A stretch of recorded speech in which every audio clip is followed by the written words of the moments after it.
ابو موسیٰ نے پوچھا کہ ابو عبد الرحمن، آپ کا کیا خیال ہے کہ اگر کسی کو غسل کی حاجت ہو اور پانی نہ ملے تو وہ کیا کرے؟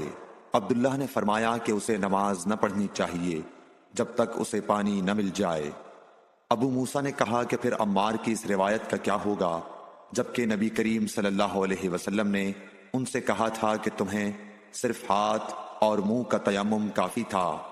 ابن مسعود نے فرمایا کہ تم عمر کو نہیں دیکھتے کہ وہ عمار کی اس بات پر مطمئن نہیں ہوئے تھے۔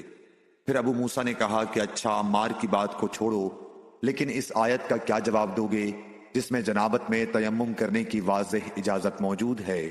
عبداللہ بن مسعود اس کا کوئی جواب نہ دے سکے، صرف یہ کہا کہ اگر ہم اس کی بھی لوگوں کو اجازت دے دیں تو ان کا حال یہ ہو جائے گا کہ اگر کسی کو پانی ٹھنڈا معلوم ہوا تو اسے چھوڑ دیا کرے گا اور تیمم کر لیا کرے گا۔